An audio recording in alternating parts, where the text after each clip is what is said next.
What is going on, everybody? Welcome to Before the Battle. We're going duck hunting, y'all. The Oregon Duck edition of the Coach and the Couch Potato. As always, I am Jeremy, the Couch Potato. Opposite side of the screen, we got Coach Slate. Well, it's here. It is How here. has your week been, sir? Man, you ever have one of those days at work where it's just like your brain by the end of the day is just mush? Yeah. Like today I had one of those days. It was had a nice almost 2 hour IEP meeting, which was phenomenal. And I left the meeting and it was good, very positive, student first and all that stuff. But man, my brain was just done. And so, we couldn't shut it off though. You still had the rest of the day to go through. So by the end of the day, it was just like mashed potatoes up here. How's everything with you, man? We're good, man. We are good. The Guards just forced Game 5. So, okay, there we go. We'll take that to kick off the evening festivities. Good week, though. Jaden and the guys went to Milwaukee, qualified 6th, got knocked out in bracket play. Okay. But that's all right. But he's coming home this weekend after their tournament, a little fall break action. So, we can't complain there. But other than that, yeah, all good, man. Obviously, been the brain has been spinning this week with this game on deck. Saturday night, 7:30, NBC prime time. Well, prime time on TV, dark here, but it'll be light out there. Yeah. Which I think that's a good thing. OSU favored by 3.5 going into a pretty hostile environment in Autzen. Small stadium capacity wise, but the way that place is built is designed for noise. 54,000 people, which ironically enough, the over-under is 54 points. Okay. Which I really think, we always talk about Vegas knows. I honestly think that number is right on. I think it's pretty close. That is very, very close to what we get. Yeah. Obviously, when we do these before the battles, we try to dive into the opponent first, kind of break them down.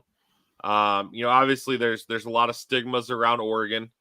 This is not Chip Kelly's Oregon team by any stretch of the imagination. They'll move fast when they need to, but they actually play defense. And they've got some dudes on defense. Yeah, they do. We'll get to those guys in a minute. So they're averaging 35 points a game on offense, giving up 17 on defense. They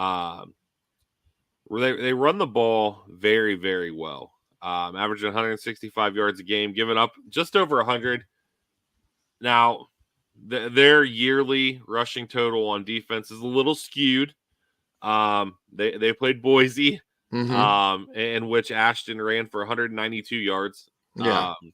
And that dude's good. He's really good. I think there's something there for Ohio State to build on. Absolutely. And again, we'll dive into that.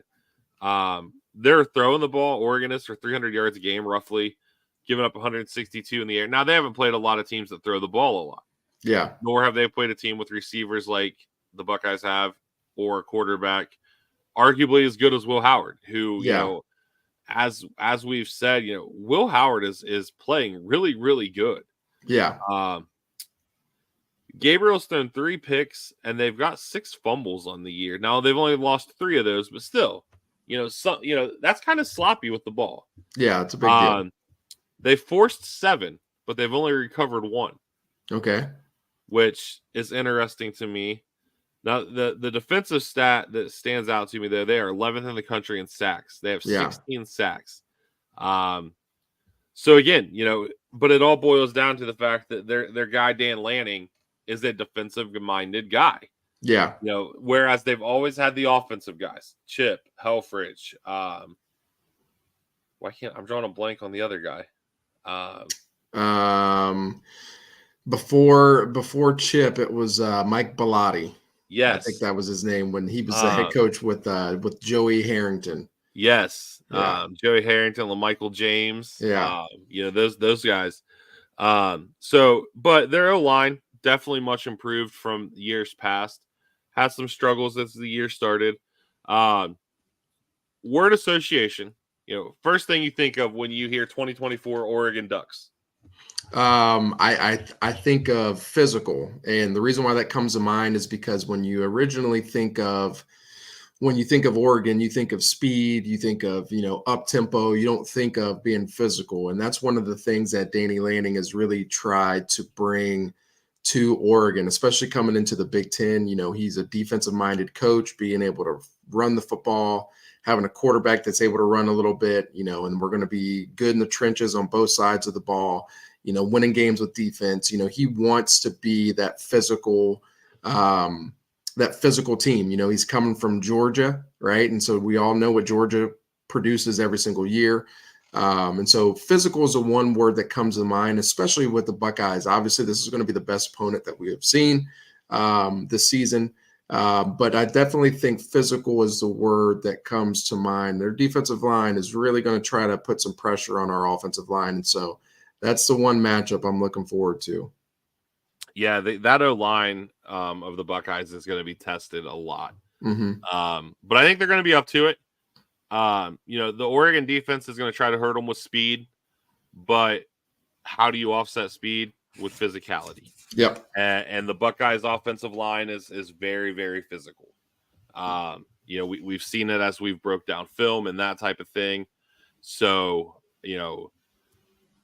they're going to be tested, but Oregon's defense is going to be tested too. Absolutely. So with them being a defensive-minded team, we'll break down some of their defensive guys first. Okay. The D-line and linebackers, these guys are scary. You've got their leading sack guy, Jordan Birch. And actually, before we dive into the individual stuff on both sides of the ball, very, very, very transfer-laden team.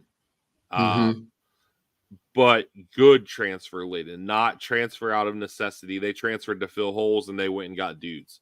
And they, some of these guys Ohio State looked at, some of the guys who are homegrown Ohio State has looked at as well. Obviously Mateo. That was a big recruiting battle. Yeah. And that guy's playing really well. 3.5 sacks on the year. Their leading sack guy is Jordan Birch, transferred from South Carolina, has 5 on the year. Derek Harmon, very heavily recruited by the Buckeyes in the transfer portal. Yep. 3 sacks on the year. So those 3 guys right there have 11.5 of their sacks on the year. Yeah. So that is another thing that you really have to look at. How much pressure is going to be generated outside of those 3 guys? Yeah. And that's when we get into the game plan stuff, that's one of the things that Danny or Coach Lanning's really going to have to decide what they want to do. Are they going to try to make sure that they get home with that front 4? Because as you just said, they've got 16 sacks between the front 4. Are they really going to try to hit home with that front 4, or are they going to try to bring some pressure with the linebackers as well? What's the base coverage that we're going to marry with those pressures?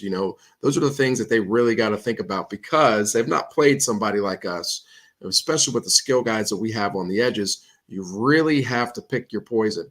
One of the things, I was listening to the podcast daily, and I think it was Austin Ward who brought up such a good point. Will Howard has done a pretty good job being under pressure this year and completing the ball. His completion percentage has been pretty high. And so he's done a really good job. And so you got to understand, if you've got a quarterback that's willing to sit in the pocket, you've got to really pick your poison, because we know what our receivers can do against any defensive back room in the country. And so it's really going to be a fun chess match between, the offensive line, the defensive line, and how they try to attack each other. And so that's one of the great things about games like this, where it's going to be like a physical, true Big Ten matchup. Those are the things I look forward to, is that chess match in game. What's Coach Kelly going to try to scheme up for the offensive line, and what's Coach Lanning going to do with the defensive line? What knots and twists is he going to do up front? And so those are things that are the fun parts about games like this. Yeah, absolutely. They've got a 340-pound nose guard. Yeah, it's a big boy. Yeah, Jamari Caldwell. He's going to eat space. So it's going to be real interesting to see how the Buckeyes handle that to create some holes and gaps in the run game. And just like Iowa had a dude at linebacker, they have a dude at linebacker. Bryce Botcher 30 some tackles on the year, a pick. Just an all around, another one of those guys at linebacker. Probably their best corner, Tysheem Johnson, an Ole Miss transfer, has 19 tackles and a pick on the year. You know, we know what Ole Miss corners can do. We've got one of the best in IGB.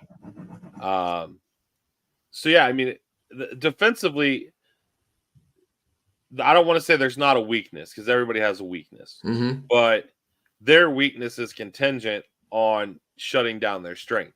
I think you can beat them throwing the ball if you can negate the pass rush.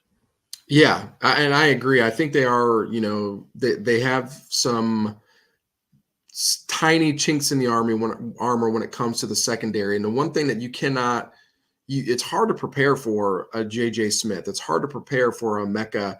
And then you got now that Carnell Tate's going to be back. Now you got to worry about him. Like those are, it's really hard. You have to identify who you're going to let, you know, go out and do their thing and who you're going to say, hey, like make this guy beat us. You know what I mean? Like, so we're going to try to take JJ away. We're going to take a Mecca away. We're going to make Carnell Tate beat us. Well, I like my chances with the Carnell Tate, you know, in the slot lined up against some of the guys that are going to be covering him. And so one of the things the Buckeyes have done really well this year with pro PFF grades is our offensive line when it comes to pass protection has been really freaking good. One of the best in the country. And so when we get to the film, I'm going to show you guys some clips and it's going to be like, wow, like this is what they did against a good Iowa front. You know, the protection in the pass game has been really solid. So I feel pretty good right now about where we are in the pass game. Obviously, the kind of level of competition is going to ramp up a little bit, even from Iowa, you know, but I feel really good about where the offensive line is. Yeah. Actually, I was looking at a mock draft before we came on. Jimmy Simmons now projected as a first-round draft pick. Dude, he's out of this world right now, man. Now, granted, it had him going to Baltimore, which, you know, so that'll be interesting to follow. But, you know, just like the level of competition is ramping up for the Buckeyes, the level of competition is ramping up for the Ducks too. You know, this is the game, you know, this year in the Big Ten. So diving into their offense, you know, we've got BIA. They have a lot of really good wide receivers.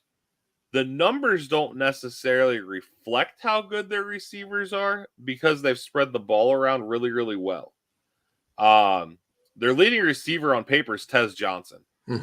43 grabs, 400 yards, 5 touchdowns. Has a real knack for kind of sitting down in zones. He's one of those guys. And then they have Trayshawn Holden and Evan Stewart. Evan Stewart transferred from Texas A&M. Really, really good ball player. Really good. Where I think this game could be dictated, Terrence Ferguson might be the best tight end in the country. Yeah. But it's guys like Terrence Ferguson that you brought in Caleb Downs and Sonny Styles to cover. Yes, absolutely. Those guys are tight. Those guys should be tight end killers. Dylan Gabriel, you know, Ohio State was kind of linked to him at one point in the portal. Transfer from Oklahoma, and before that, UCF. Number 1 in the country in completion percentage. Yeah. So that whole bend but don't break thing may come in a little bit, but I think you can rattle Dylan Gabriel. I think that would be his Achilles heel. He's got a better arm than Will Howard, but I think you can rattle him. 11 touchdowns, 3 picks, almost 300 yards a game. Running the ball, James Jordan's their leading running back, 110 yards a game, 5 touchdowns. Gabriel has 3 rushing touchdowns on 24 attempts. So much like the Buckeyes with Will Howard, they will let him run, but selectively. Yeah. Yeah, and I think offensively, you know, they're going to be kind of similar to the Buckeyes. Get the ball out quick, you know, get the ball to their playmakers, kind of let them do their thing. They will take their shots down the field. I think Dylan Gabriel, I'll be honest, if that's who I wanted us to get in the transfer portal. I think, you know, he's done some really good things in his career. but he's in a similar situation as Will Howard, right? He was at Oklahoma. Oklahoma had Jackson Arnold or whatever his name is. They wanted him to be the guy. And so, Dylan moved on. So greener pastures so they can both get what they want. Same thing happened in Kansas State with Avery Johnson and Will Howard. And so very similar situation. And I think both these guys, Will Howard and Dylan Gabriel, have a little bit of a chip on their shoulder to show that they can really thrive on this big stage. And so I'm really excited for that matchup, even though they're not going to be on the field together at the same time. I'm really excited to see, how these guys who have really bought into the cultures of their respective programs, how they play and how they handle the adversity, because for Dylan Gabriel, this is going to be the best defense that they see probably all season long. I mean, Ohio State right now in total defense is the number one defense in the country. And that's one of the things I want people to not lose sight of. Our defense is really freaking good, elite level good. And so I want people to understand that we are going to be able to do things to Dylan Gabriel and Oregon's offense that they have not seen yet. And now vice versa, when it comes to Will Howard, he's going to see things from this defensive line that he's not seen yet this season because they're just more talented. And so it will be an interesting, back and forth between those two. But that's it's pretty cool. Like with the state of college football right now, when it comes to the transfer portal, I think both these guys represent what you want, right? Yes. When you get a guy in the transfer portal that they are fully committed to being a part of the program, even though they've got only 1 year there. And so, it's not just about the money. It's about being ingrained in a culture and putting yourself in the best position to win an Natty and then to go to the next level. And so, I got a lot of respect for these two guys, and it's going to be fun. It's going to be challenges for both defenses, but definitely the best, defenses each quarterback's going to see. Yeah, for sure.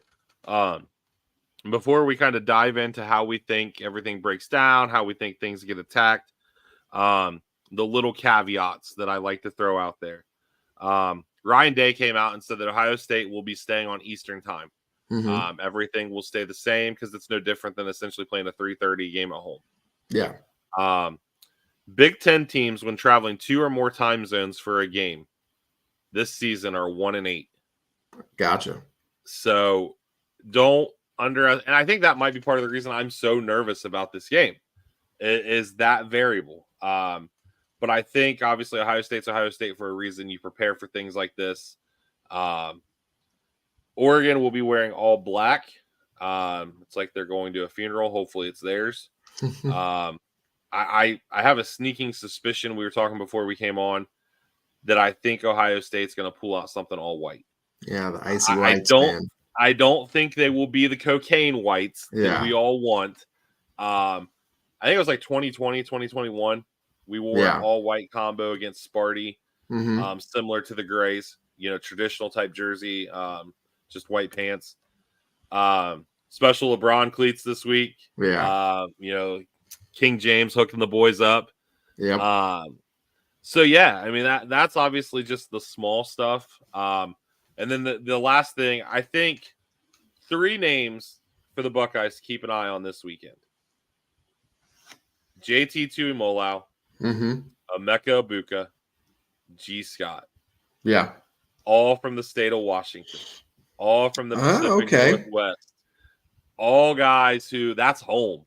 Like, JTT's going to want nothing more than to go out and shine Mateo. Yeah. That is kind of that Polynesian competitiveness. Yeah. And I think you could see G. Scott be an X factor this week. Yeah. Because Oregon is going to scheme to take away the receivers. Yeah. G. Scott is a walking mismatch, like we've said it 100 times. So something to think about. Yeah, for sure. So that's the little caveats of the week. I think this game is way more physical than any of us are anticipating. Yeah. I think we're talking about the receivers. I think it's going to come down to the running game on both sides of the ball. Yeah. Which I hope it does for Ohio State's sake, because Ohio State stops the run better than anybody. I think it's going to be a potential game that comes down to the last second, no matter who has the ball last. I don't see it being a shootout the way a lot of people have kind of clamored at. I think both of these defenses are too good for that. Yeah. Yeah, no, I agree with that.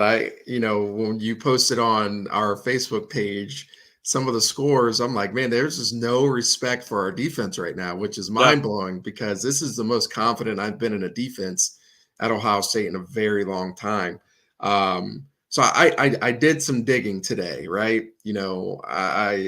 I got into during my lunch today. I went down a rabbit hole when I saw some of the scores that people were posting, right? And then I got on Twitter and I saw some people talking about, Ryan Day can't win the big game and all these things. He's 1-6 versus top 5 teams. Okay. I'm going to throw out some numbers and then I'm going to bring it all back together for how it correlates with this team in the 2024 season. So Ryan Day, his record versus top 5 teams is 1-6, right? Everybody says he can't win the big game. All right. So when did this start? We're going to go all the way back to 2019. Okay. I'm going to throw out the rushing stats that the Buckeyes had, all right, in those games. Okay. So you go back to 2019, top 5 game against Clemson. Okay. We lose that game. Many think we should have won, right?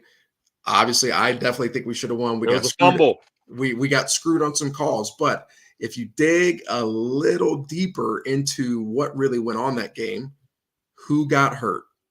J.K. Dobbins. Before J.K. Dobbins went out, we were on pace to average well over 200 yards of rushing that game, right? So at the end of that game, we ended with 196 yards of rushing offense, and we lost, okay? Sucks, okay? The following year, 2020, COVID year, we get back on Clemson, right? This is the one win that Ryan Day has against a top 5 opponent. We get back against Clemson, rushing stats, we rush for 254 yards. We win. Very simple why we won that game. Obviously, Justin Fields played great, but if Trey Sermon went on that run in those 3 games where he was playing out of his mind and our run game was elite during that 3-game stretch, it was no-brainer why we won that game. What happened after that? Well, we play Alabama. Trey Sermon gets hurt. We don't win. Rushing game goes to poop. We had 64 yards rushing. 64 yards rushing in one of those games. Okay. So let's go to Ohio State, Michigan in 2021. Okay. We lose the game, 147 yards rushing. Ohio State, Michigan, 2022. We lose the game, 143 yards rushing. UGA, when CJ Stroud balls out, 2022, we lose the game, 119 yards rushing. Last year, we lose the game against the team up north, 107 yards rushing. In those 7 games, including the game that we had over 200 yards rushing, the Ohio State offense was averaging a total of 129 yards rushing per game. Now, how's that correlate to this year's team? This year's team is a different brand of football from Ryan Day because of the tutelage of Chip Kelly and how great he is in the run game. Ohio State right now is currently averaging 222 yards rushing per game. They could be averaging 300 yards rushing per game if they left their starters in longer in these games, okay? So Ohio State is going into this game with an elite rushing attack, right? A top 20 rushing attack in the country, all right? And so we can see by the numbers, by Ryan Day's history, whenever he's got a running game that can average over 200 yards or get around that number, we win. I know we love CJ Stroud. I know we love all the passing numbers, but it comes down to the running game, like you said. And I think that is going to be the biggest difference with this year's team. Quinshon Judkins, Lord willing, he stays healthy this whole game. I think you're going to see exactly why I think he's arguably the best running back in the country. I think he is going to play absolutely out of his mind under the big stage, and that is going to propel the Buckeyes. We'll get into predictions in a second, but I think that's going to really push the Buckeyes to that next level. All right, so when we think about this team, I want us to really think about it in the context of You can't compare this year's team to any other team that we've had, right? The only thing you can compare it to is when we had J.K. Dobbins, when we had Zeke. Our running game is that it's that good right now. And so I know we're not, some people aren't confident, but I'm very confident in Chip Kelly. This game's going to be personal for him. I think we're going to go out and do what we need to do and take care of business on the ground, and that's going to propel us to a victory.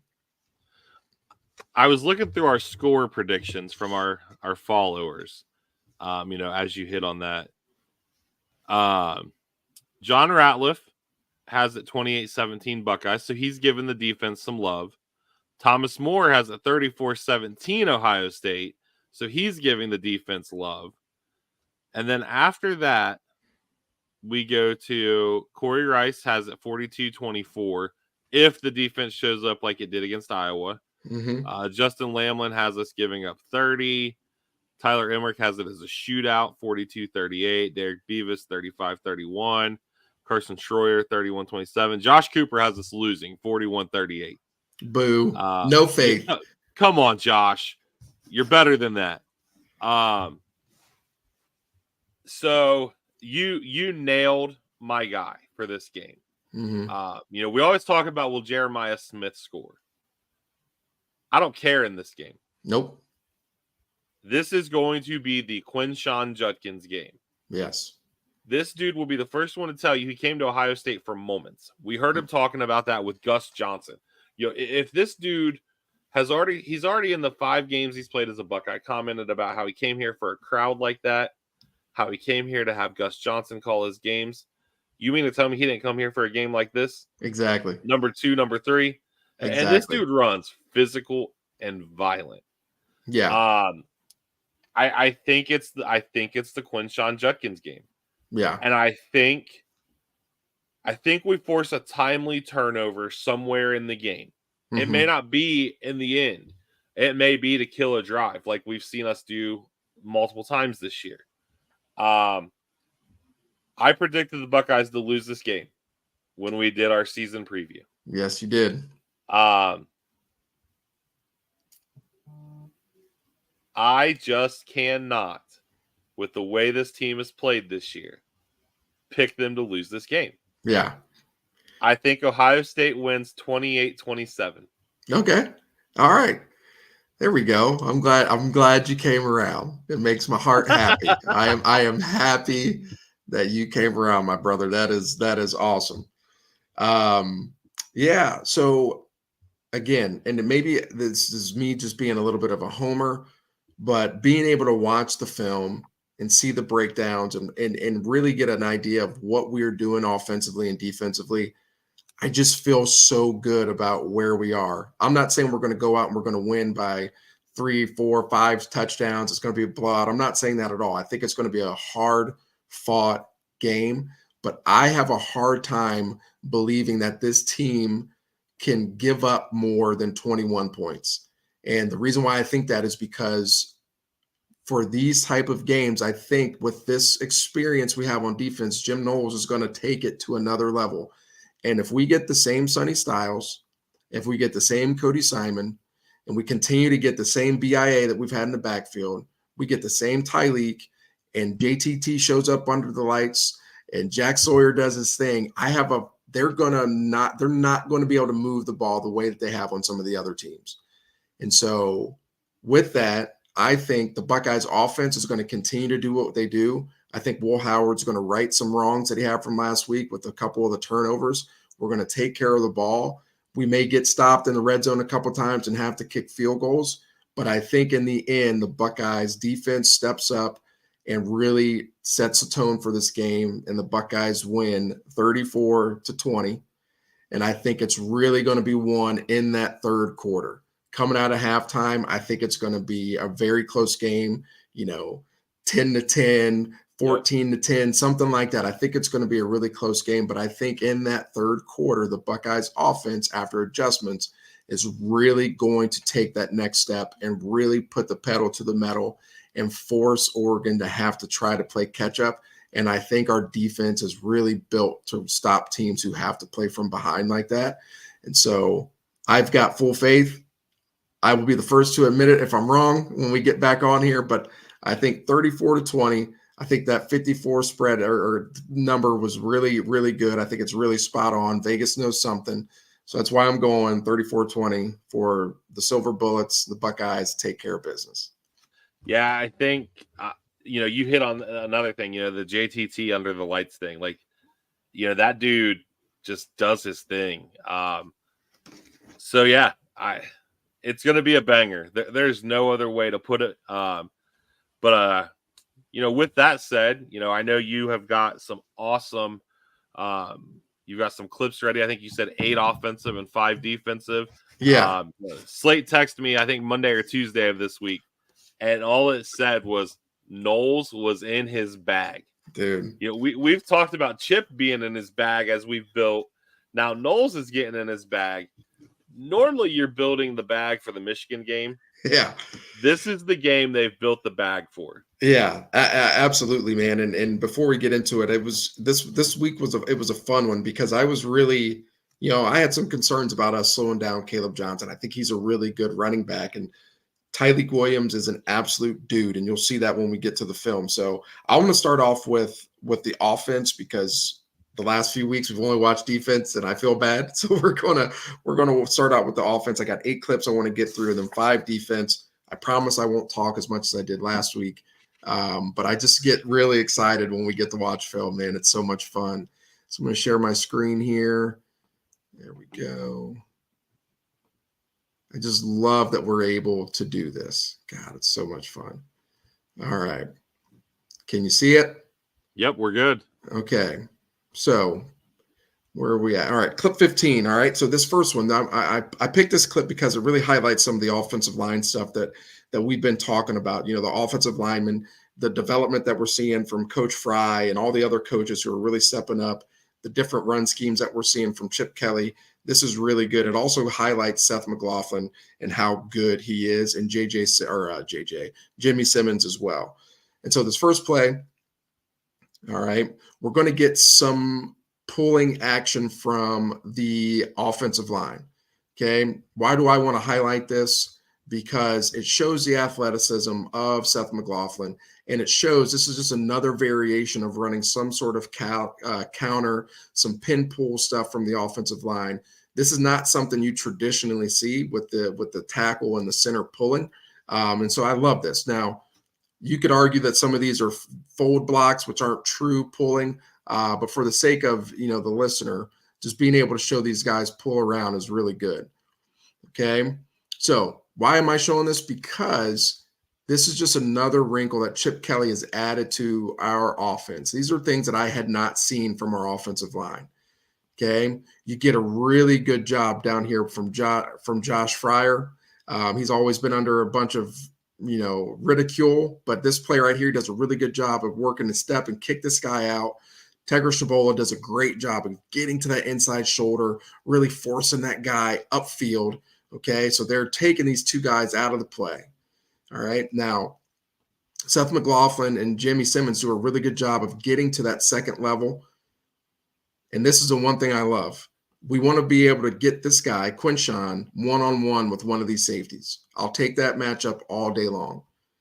So we do a really good job. We really get some good push. And before he gets touched, it's already a 3-yard gain. So he's just going to, if he even just falls forward, it's guaranteed 4 yards. But we know this guy's likely going to break a tackle or 2. Okay. Does a good job making somebody, have to work to get him down. And on a first down play, this is a really good job of getting 6 yards to start out. Awesome job from the offensive line, really setting the tone. This is another angle of it. The 2 uncovered guys. And when we say uncovered, they're uncovered. There's nobody over top of Seth McLaughlin here. There's nobody over top of Jimmy Simmons. So I believe that's why they're the ones that are pulling around or folding around. It's a really good job by Seth. I mean, a really good job. That's a great view of it too. Yeah, it's really good. Okay, now clip 16 is actually the next one we're going to show. Okay. The one thing I wanted to show with this one is the power of having a quarterback who is able to run the football. Okay. Why is this important? If you look at this, we get the simple play action in the backfield. Okay. Look at this linebacker's eyes. He knows because of this, I have to stay here. I've got to stay here because he is a threat.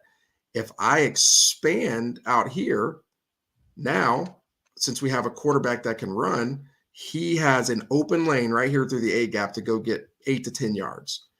But I have to respect it. And it forces him to stay and do a couple extra just pops of his feet. And that few extra pops of his feet allow for this guy to slip wide open into the flat, Will Kazmarek. Okay. So this is an easy money throw for Will Howard, right? Because of that running threat. And we talked about Kyle McCord last year. Teams did not ever respect the fact that he would ever run the ball, ever. Okay. But because we have Will Howard, and although he hasn't had a lot of rushing yards, they know he's got the capability. So this guy has to respect it. He's got to. Easy pitch and catch, easy first down. Okay. These are the things that I love about this offense, because you have to respect all of these playmakers, and guys like Will Kazmarek go unnoticed.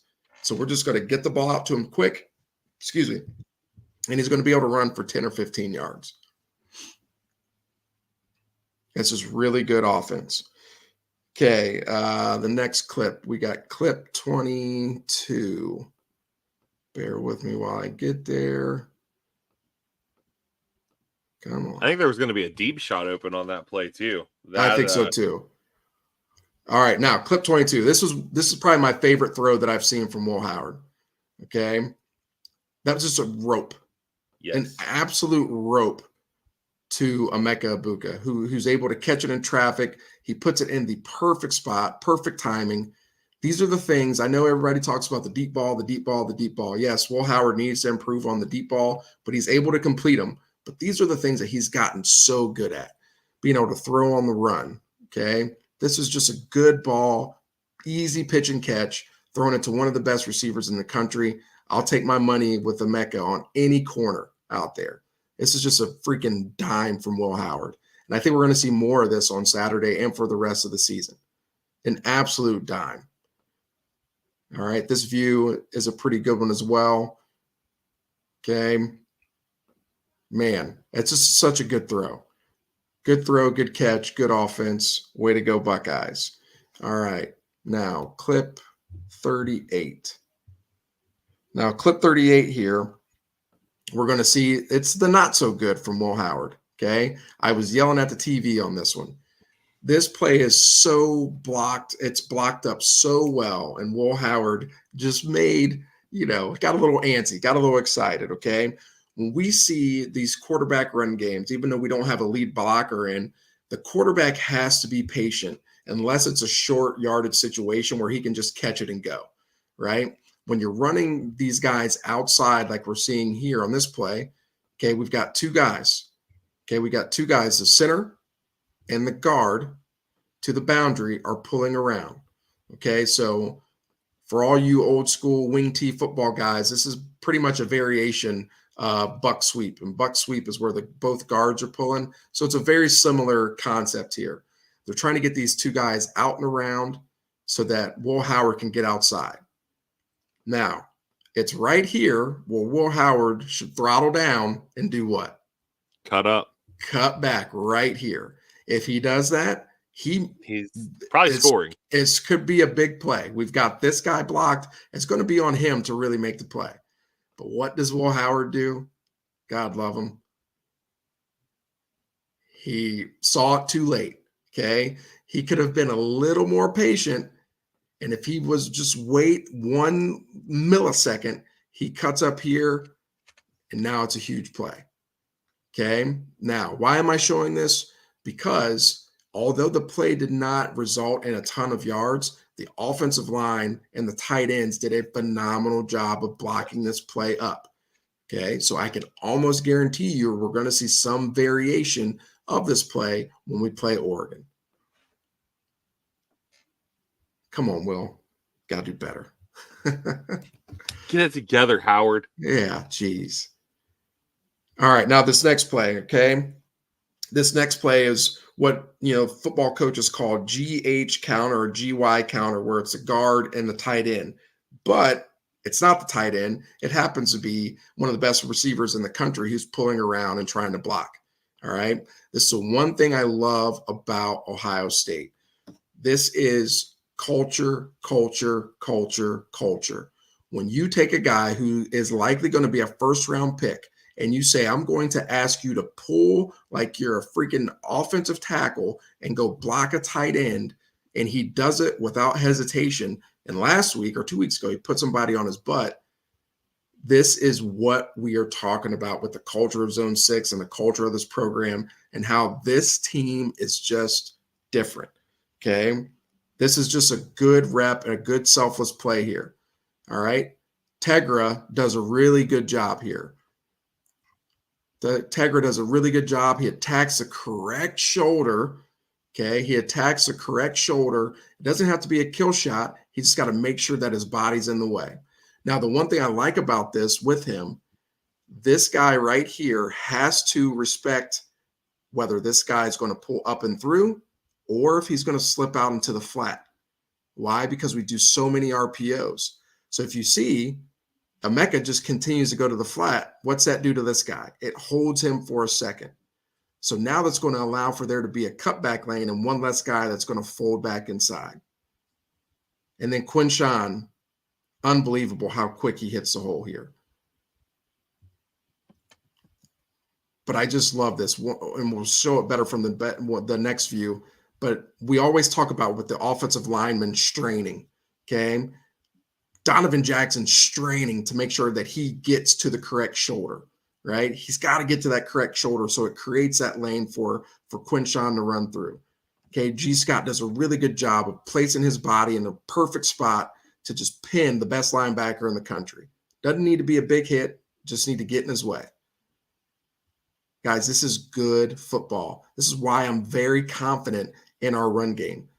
This Iowa defense is good. They stop the run. They have arguably the best defensive coordinator in the country. Iowa's defense is good every single year.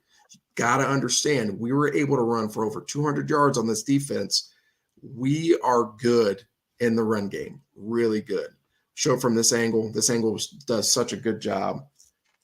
I wasn't a fan of the gray jerseys, but they're growing on me. I like them a lot. Yeah, they're growing on me. They're not the Wolves jerseys, but no.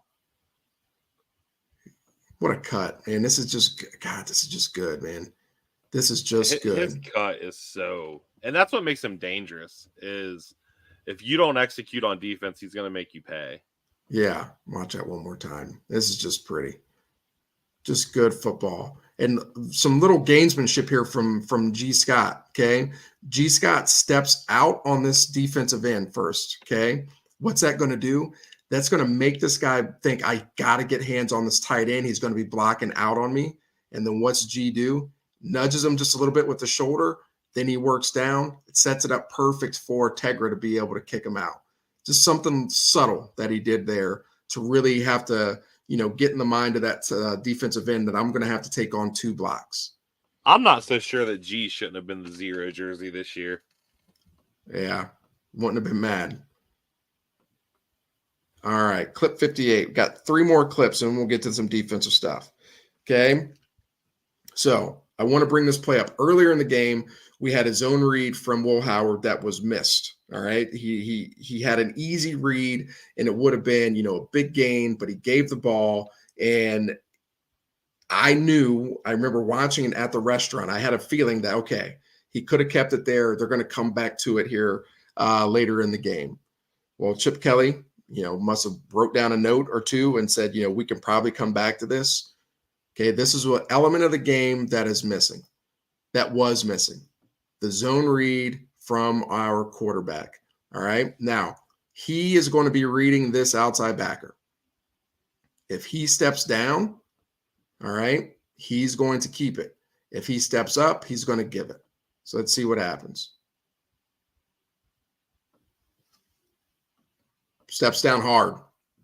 Steps down hard. The reason why they're comfortable with this, because they know these 3 dudes are going to block their tails off out here on these guys. Okay. He steps down hard, does a great job, good keep, great gain. All right. Not a huge gain, right? Not a go 20-yard gain, but these are the things that Will Howard can bring to us, especially when he's locked in and making the correct reads. I mean, this is just, it warms my heart to see this. An element of the game that has been missing. This is a really good job. That got a bit hard too. Yeah. He bit really hard, and that's just a good job. Really good job. See Will Howard again from this angle. It's a great play. Will Howard has a lot of speed when he gets going. When he gets up to speed, it's really nice. Okay, two more clips. Might have, not to cut you off, but we might have just had the first dynamic kickoff return for a touchdown. Oh gosh, really? The Seahawks, yeah. I forgot they were even playing. I was just so pumped to watch this film.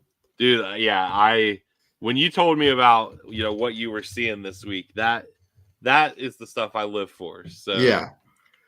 All right, so this is a short yardage situation, 3rd and 1. Now, the one thing I love about this, then this will be the last. So we'll watch this clip and then we'll watch another one. We won't even get into the defense because I've bragged about the defense enough. We'll stick with the offense. But the one thing I'm getting amped up right now. I'm starting to sweat. The one thing that I love, and I don't know if people notice this, to start the second half, the Buckeyes started with 5 straight runs. When has Ryan Day ever done that? Right. I can't think of a time where he's done that. And I'll be 1,000% honest with you. When I watched this film on Tuesday and I saw that they started the second half of 5 straight runs again, and they just were marching right down the field to start the second half, that's when I knew that this team was different, right? I knew this team was different. So it's 5 straight runs. So if you're going to run the ball that much, you're going to have to be able to convert 3rd and short. You've got to be able to do it. You've got to be able to convert 3rd and short, right? It has to be a guaranteed first down. And if Will Howard's running the way that I know he can run, it's going to be a guaranteed first down. So they come back to a little bit of the zone read again. This is just simple stuff. Leave this guy unblocked, all right? If he stays outside, we give it to Quinshawn. He's going to have a little bit of a gap. He'll probably be able to cut back and get the first down. If he squeezes down, we're going to be one-on-one out here with a corner. We'll take those chances with Will Howard. 3rd and 1, you got to get it. This is the 5th straight run. Got to keep the drive going. Will Howard does a great job. Good physical run. Gets vertical right after he gets past that defensive end to ensure that he gets the first down. Again, this is good football. 5 straight runs. Look at Will Kazmarek here. Just blocking down the field, getting a little chippy here. God, I love that stuff, man. Nothing better than football. This is such a good read. Good job getting vertical. Don't need to try to outrun anybody. Put your foot in the ground. You're 250 pounds. They're not going to be able to stop you. All right, now the last clip, we've been talking about our offensive line and Oregon's defensive line. I want you to watch this clip 80. I'm not even going to say anything.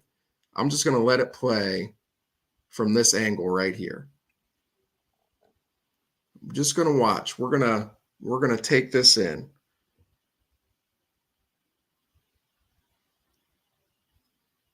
Look at that pocket.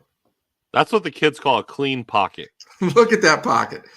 And if we're talking about, this is obviously a big play, big throw downfield to JJ. But look at this pocket. They're doing knots and loops and twists, and this is something that the Buckeyes struggle with, right?